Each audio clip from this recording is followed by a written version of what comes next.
Hi, my name is Ralfy Valencia. My friends call me FaFa. I graduated from LAMA, Los Angeles Music Academy, which is now known as the LACM, in 2002, I believe.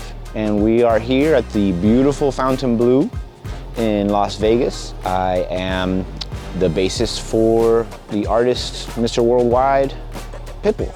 My journey that led me to pick up the bass. My dad is a professional bassist. I grew up watching him play bass. My dad used to play with a lot of different artists like John Cicada, Gloria Estefan, in the Miami scene, a lot of session work, and also played for 30 plus years on a TV show. He is what I strive to be in terms of discipline. He's obsessed with his bass and with his instrument, and it's really inspirational to have someone like that that's so close to me, like a father, to really be able to soak in all of that passion and just a lot of the information that he has. A big influence for me was just watching him be a chameleon and learn how to play different styles and genres.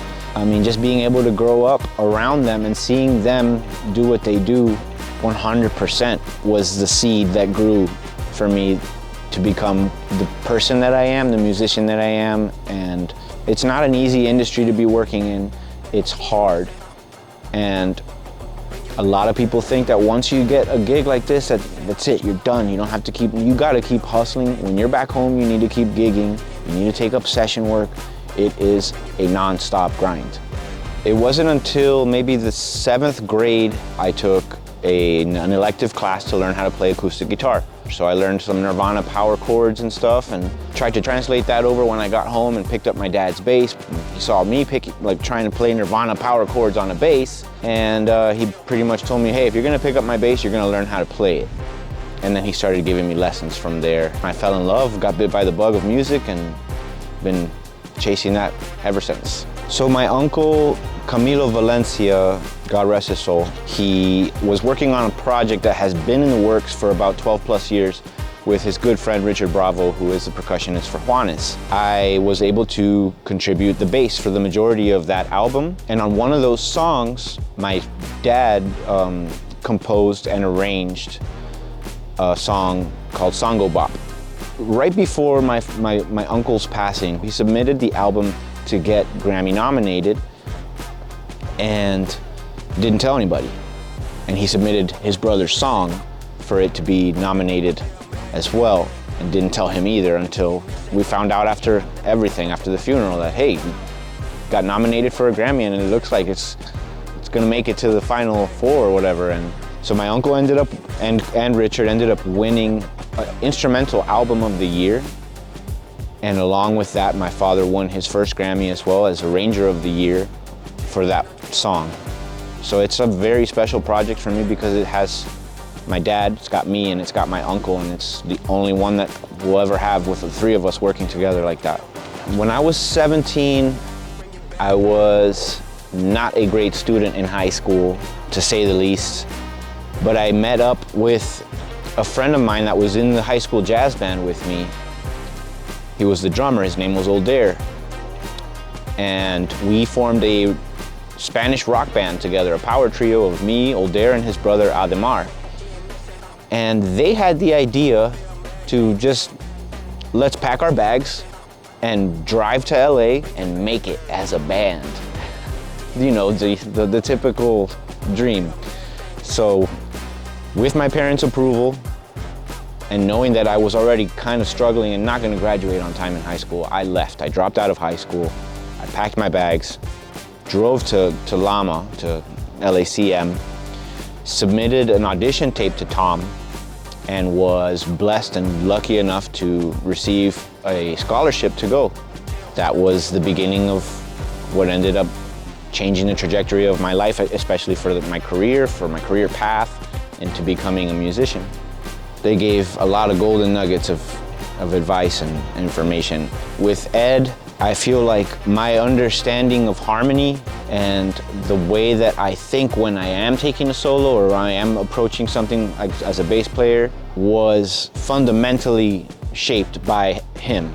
I think of everything in a modal aspect. He just unlocked certain things for me that really opened up different ways to approach and see how the music is developed. And with Jerry Watts, it was a lot of technique. I learned a lot of different things on that I could tweak on how to play the right way, how to hold the bass. I think one of the biggest ones for me with Jerry was not playing with ego and supporting the song for what it is, like groove, locking in with the drummer.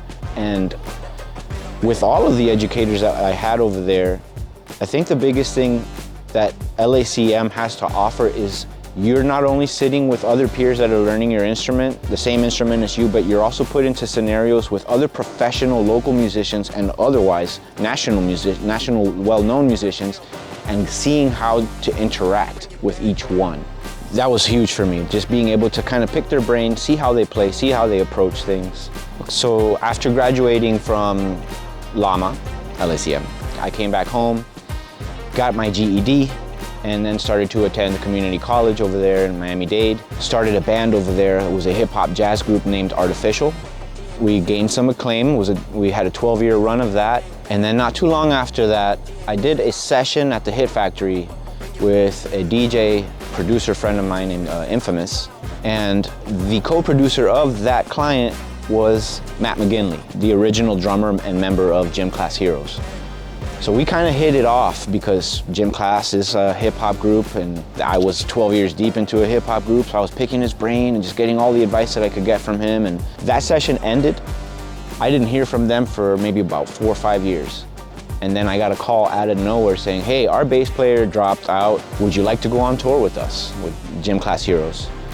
And I jumped at that moment as quick as I could. My first tour with them was Gym Class Heroes, 311, and The Offspring. And we did a summer tour together, and it was one of the best tours of my life. I was with Gym Class for a couple of years.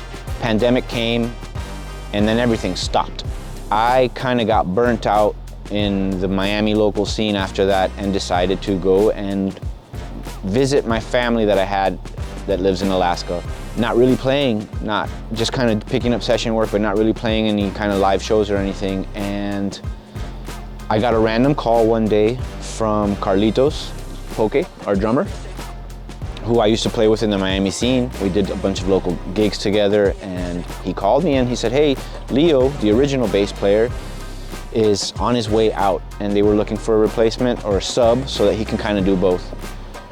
And I said, hell yeah, I'll move down back to Miami and we'll go from there. Did a few rehearsals with the guys, played maybe 2 shows, and on the second show, Victor, our PM, he asked me if I would like to just kind of go on tour. And I was like, yeah, absolutely, I'll do it, as long as my buddy Leo is okay with it, because I wasn't trying to steal somebody's gig. That was a big part for me. I didn't want to be that guy that just came in and swooped under and took someone else's job. I got the blessing from Leo, I got the blessing from the band, and then eventually I got the blessing from Pitt. And it's been a wild ride ever since, and I really do feel like I'm at home amongst family members here, and I couldn't be happier. Pitt, so what's next for us? We just finished the Party After Dark tour, the summer tour that we just did with us and with T-Pain, and that was a lot of fun. Right now we are starting, this is the second show that we are doing of a Vegas residency at the Fontainebleau Theater, and in February we're taking this same show over to Europe, and we're gonna hit Amsterdam, Paris, London, Dublin, Cologne. And we also have a summer tour that we're getting ready for as well that will be another amphitheater run as well. My favorite part about being on the road and on tour, it's a tough one because I feel like I love all of it. I love waking up in a different city every day. I love just getting off the bus, going to catering, having my breakfast, hanging out with my friends, doing my sound check, playing a show, and I really feel like I'm living my purpose when I'm doing that. Like, it is the ultimate for me. I have dreamt of being on tour with an artist of this caliber since I was 6 years old. And for me to be able to be here and do this, it is a great blessing, and I'm forever grateful to God for being able to do so. And I wouldn't want to be anywhere else. If I would give any advice to someone who's starting off and trying to land gigs like this, is treat everybody the same way that you would want to be treated yourself. Shake hands with everybody, smile at them, have enthusiasm, and just love what you do, and that will be the strongest thing that you can do. Show people that you love what you do. My dream venue that I would like to play at, Wembley Stadium. I would love to do Wembley. I got to knock off a few bucket list venues in the last couple of years. I got to do the Hollywood Bowl. That was big for me, just to be able to be on stage where the Beatles played. That was huge. Red Rocks was another big one for me. It's one of the most gorgeous venues you can ever play at. The advice that I would give to a current student or a new student coming to LACM would be just dive in completely. Dive in. The parties are fun, the hang is fun, but man, soak in every single second that you can. Go to the practice rooms and shed every moment that you can.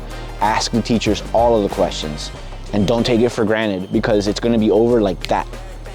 And if you go hard at it, you'll feel the benefits and the difference in the long run. And if you don't, you're gonna feel like, man, I could have done so much more if I really went hard at it. Soak in every single second you got, because it's gonna fly by. And before you know it, it's gonna be 22 years later, and you're gonna see Tom showing up after you haven't seen him since you were 17 years old, and time went like that. So just every single day, just go at it, man, because it slips, and time slips quickly when you're just complacent or lazy and not really going after it. Cool. Well, Ralfy, man, that was so fun to have thank you hang brother. out. It's so great to see an alum from those years past being so successful, so we appreciate you inviting us out. Man, I appreciate just being a part of this. I'm honored to be here, and I owe a lot to you and to the whole school for doing so much for me. Yeah, it's a place that changes lives, doesn't it? 100%. Yeah, cool. All right, thank you. Good job. Thank you.